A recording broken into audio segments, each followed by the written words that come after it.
Here's the thing about nurses. They see everything. They know when doctors give up too early, when patients lose hope too quickly, and when miracles are still possible.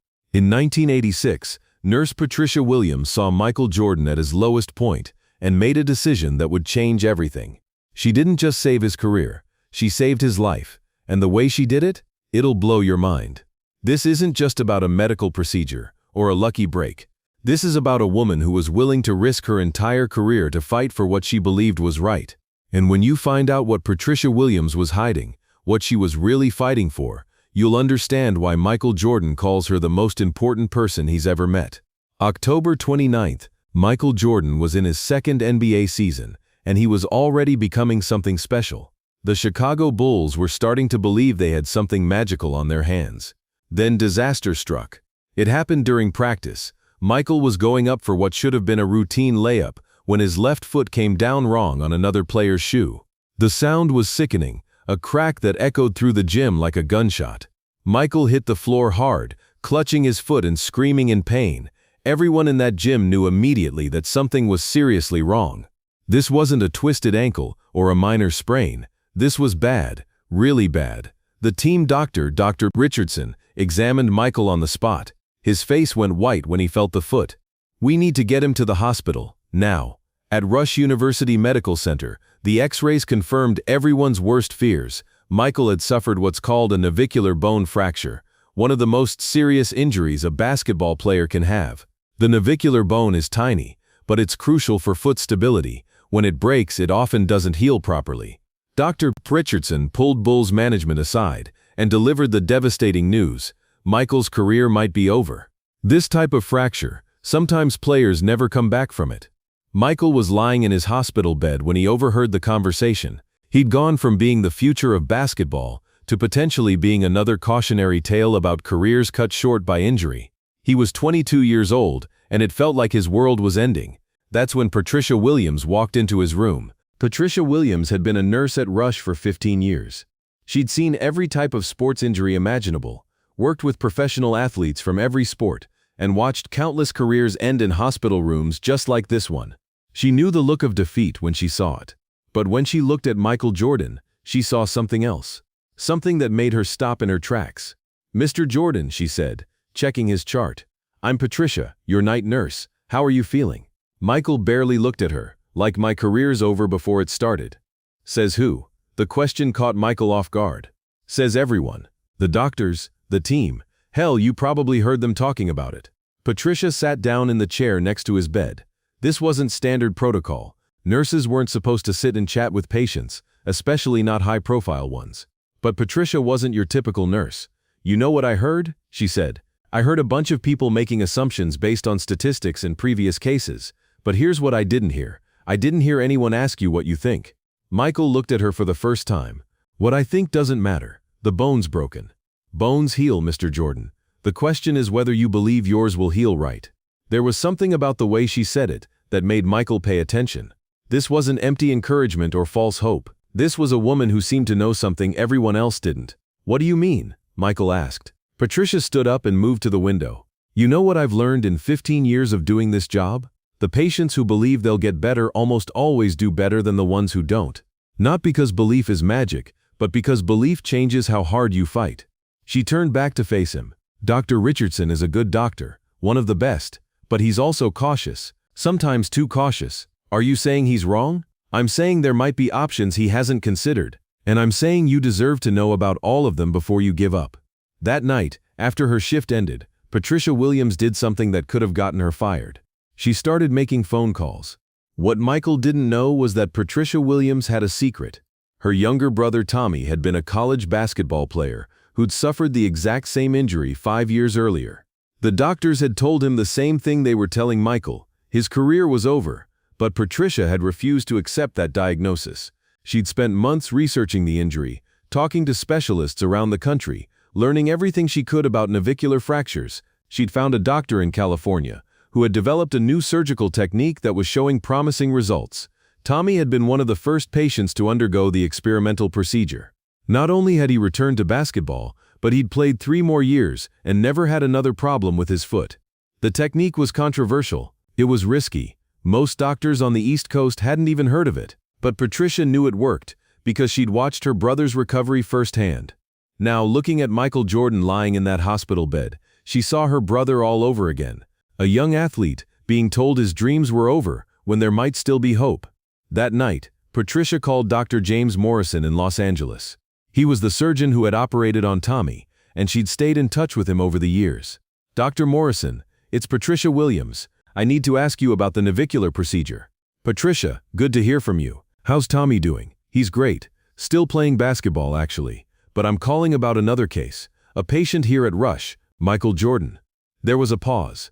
"The Bulls player? I heard about his injury. Tough break." "Dr. Morrison, the doctors here are telling him his career might be over, but you and I both know that's not necessarily true. Patricia, you know I can't give medical advice without examining the patient. I'm not asking for advice. I'm asking if you'd be willing to look at his x-rays and give a second opinion, unofficially." Another pause. "Send me the films. I'll take a look." Patricia knew she was taking a huge risk. If Dr. Richardson found out she was going behind his back, seeking outside opinions without authorization, she could lose her job. But she also knew that Michael Jordan deserved to know about every possible option. 2 days later, Dr. Morrison called back with news that would change everything. "Patricia, I've reviewed the x-rays. This is definitely operable using our technique."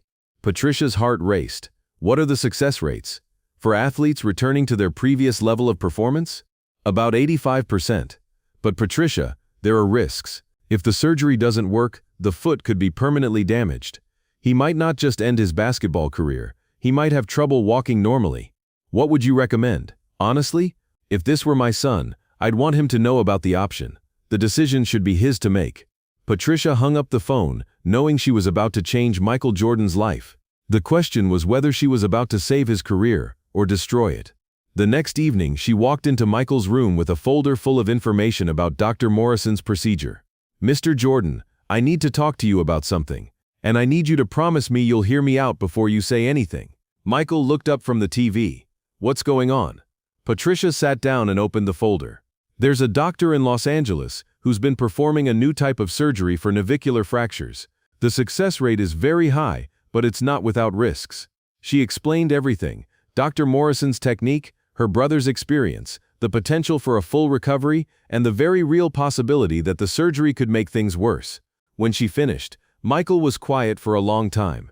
"Why are you telling me this?" he finally asked. "Because you deserve to know about every option.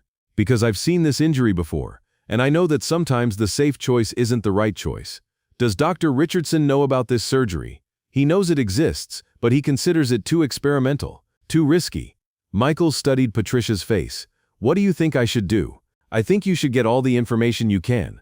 Talk to Dr. Morrison yourself, and then make the decision that feels right to you." "But Michael," she paused, "I've watched a lot of athletes give up too early. Don't let fear make this decision for you." That night, Michael called Dr. Morrison. The conversation with Dr. Morrison lasted 2 hours. The surgeon was honest about everything: the risks, the benefits, the fact that this was still a relatively new procedure. But he was also confident about the results he'd been seeing. "Michael, I can't promise you'll come back 100%, Dr. Morrison said. "But I can promise you that if you don't try this, you'll always wonder what might have been." Michael spent 3 sleepless nights weighing his options. He talked to his family, his teammates, and Bulls management. Everyone except Patricia advised him to take the conservative approach, let the foot heal naturally, and hope for the best. But Patricia's words kept echoing in his head: "Don't let fear make this decision for you." On the 4th day, Michael made his choice. He was going to Los Angeles for the surgery. Dr. Richardson was furious when he found out. He called Michael into his office and tried one last time to change his mind. "Michael, this is a mistake. The safe option gives you the best chance of playing basketball again, even if it's not at the same level." Sir. "Dr. Richardson, with all due respect, I didn't get to where I am by playing it safe." The Bulls organization was split. Some executives supported Michael's decision, while others worried about the liability if something went wrong. But ultimately, they couldn't stop him from seeking the treatment he wanted. The night before Michael left for Los Angeles, Patricia stopped by his room one last time. "Having second thoughts?" she asked. "Every 5 minutes," Michael admitted. "But I keep coming back to what you said about fighting. I'd rather fight and lose than give up and wonder." "Michael, can I tell you something?" Whatever happens with this surgery, you're already different than you were a week ago. You're fighting for yourself now. That's going to serve you well no matter what. Patricia, why did you risk your job for me? You barely know me. Patricia smiled. Because sometimes you meet someone and you just know they're meant for something special. And sometimes special people need someone to believe in them when they can't believe in themselves.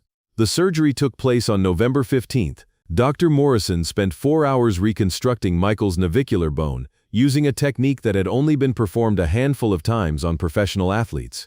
The procedure involved inserting a small screw to hold the bone fragments in place while they healed, along with a bone graft to encourage new growth.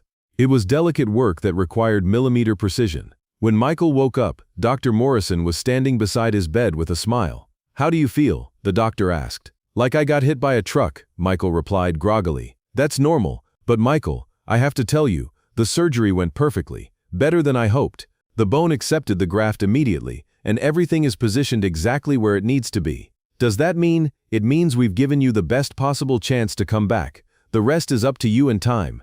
Michael called Patricia that night to give her the update. She cried when she heard the news. "I'm so proud of you for taking that leap," she said. "Patricia, I couldn't have done this without you. You saved my career." "No, Michael, you saved your career. I just made sure you knew you had the choice." Michael's recovery was grueling. 6 weeks in a cast, followed by months of physical therapy and gradual return to basketball activities. There were setbacks and moments of doubt, but Michael never stopped believing that Patricia had been right to push him toward the surgery. The Bulls were cautious about his return. They limited his minutes and monitored his foot constantly. But by March 1986, it was clear that the surgery had been a complete success. Michael returned to the court on March 15th, exactly 4 months after his surgery. In his first game back, he scored 19 points in just 26 minutes.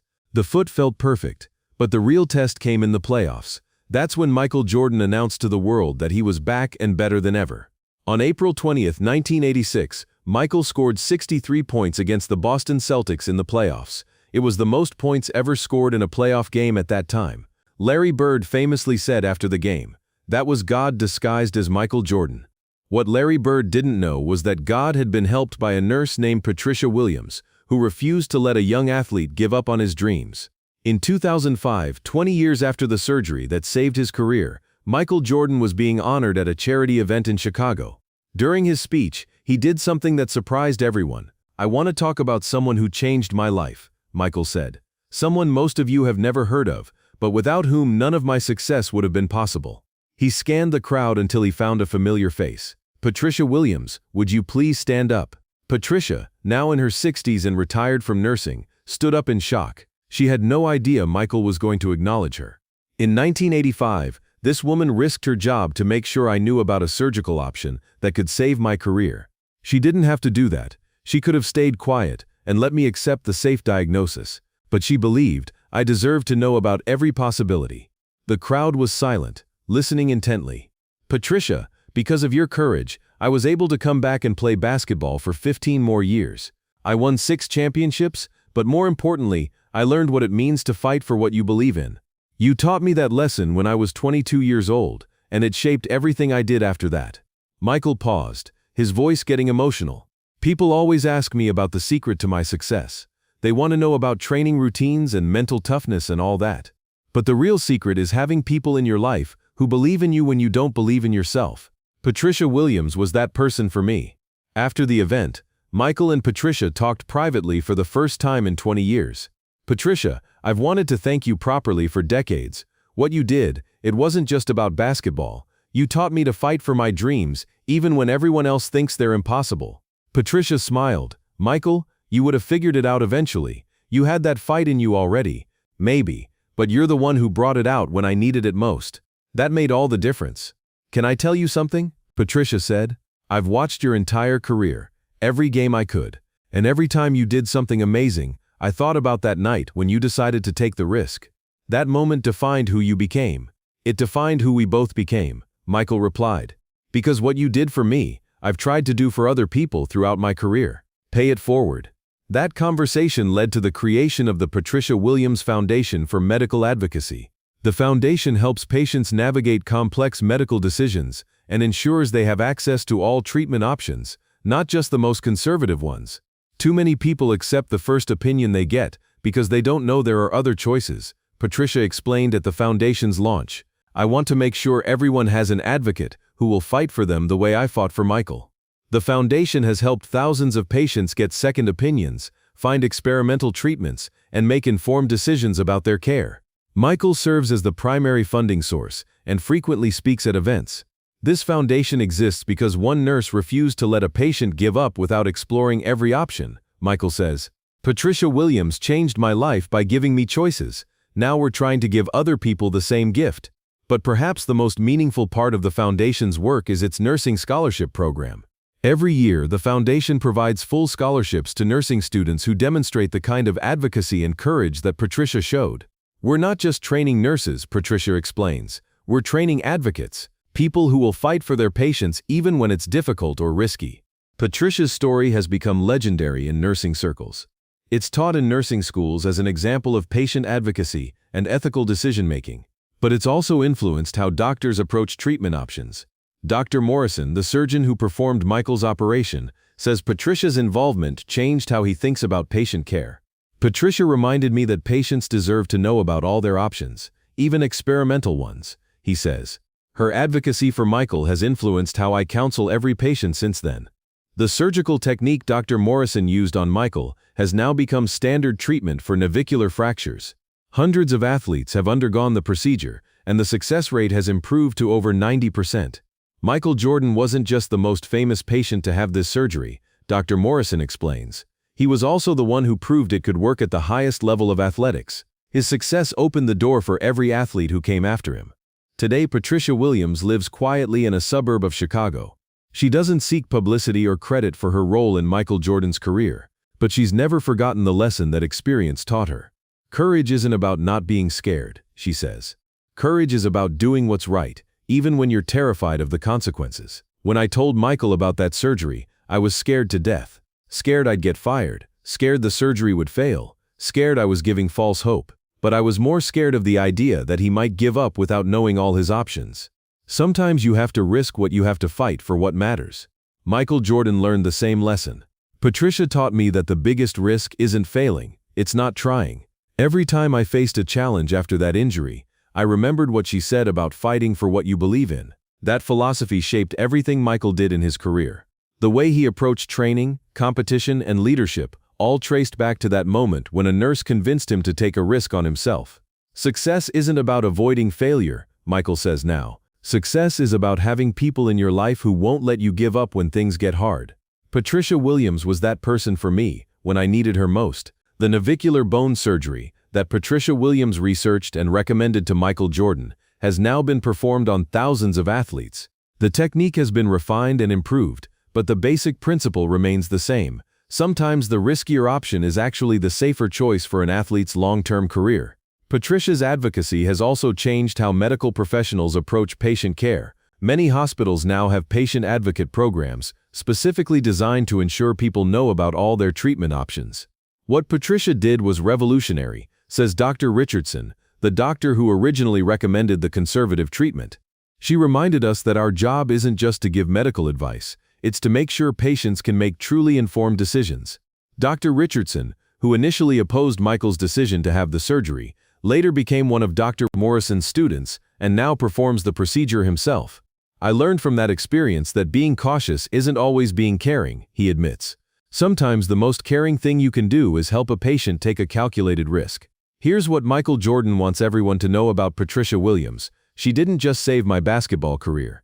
She taught me how to live, how to fight for what you believe in, how to take risks when they matter, and how to never accept defeat when there's still hope."